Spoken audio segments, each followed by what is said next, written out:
Hi, I'm FAAIZ ALHAN. I'm a student of ALHAN Education Department in Bandung, and I'm here. I will bring you some topics, that is, how hard will the coronavirus hit the travel industry? The COVID-19 pandemic bring travel to a standstill, causing massive job and revenue losses. Will there be light at the end of the tunnel? Well, let's see. In the wake of the coronavirus, few industries have fallen as far and as fast as travel industries. The technological revolution that brought us closer together by making travel and tourism easily and affordable. A revolution that fueled 1 billion trips a year is helpless in halting a virus that demands we shelter in place. As the data changes as quickly as the virus spreads, if the pandemic continues for several more months, the World Travel and Tourism Council and the trade group representing major global travel companies project a global loss of 75 million jobs and $2.1 trillion in revenue. Airlines project losses of at least 250 billion due to travel restrictions for COVID-19. Gloria Guevara, the CEO of WTTC, is lobbying the government to offer support to travel companies, saying these potential job losses are bringing real and profound worry to millions of families around the world. America's travel industry is among the hardest hit. The U.S. Travel Association projects a loss of 4.6 million jobs through May.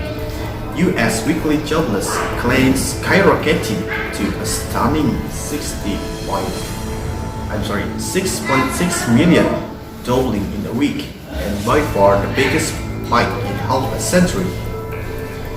Tourism decline is a driving reason for job losses in the state, including Nevada, where Las Vegas, casinos and jumbo hotels have gone dark.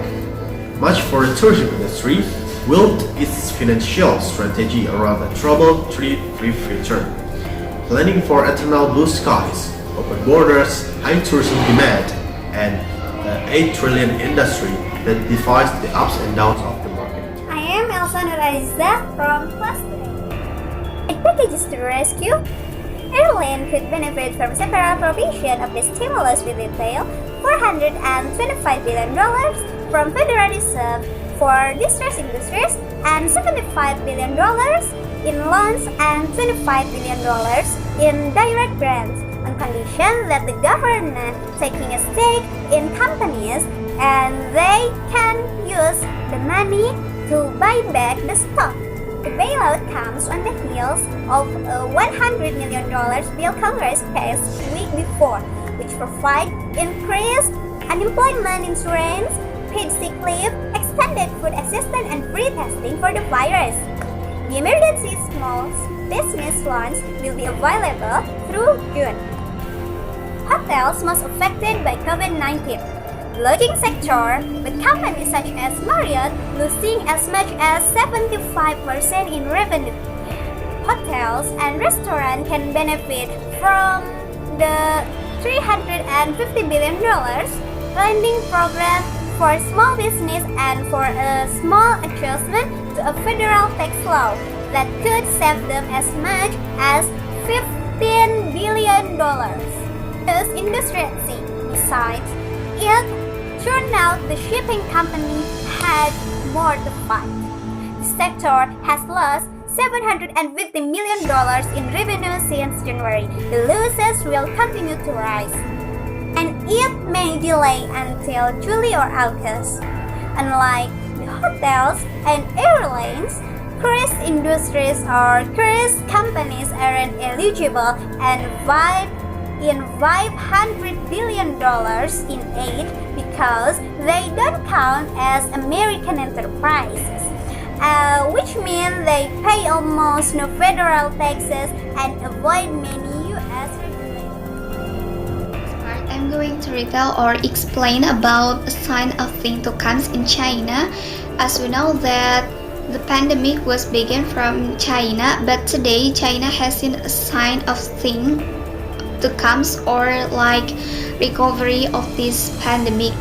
And the pandemic is reportedly under control in China, and also the restrictions are open there. And according to the data, that hotel booking in China has increased until 40% from the first week in March, and also China domestic tourism supports some billion trips a year, but these trips largely just for domestic tourism, and China limiting for foreign visitors because to make sure that the pandemic doesn't surface. Still, the United States isn't following the recovery or isn't not seeing the recovery yet like China has, and the Travel Association in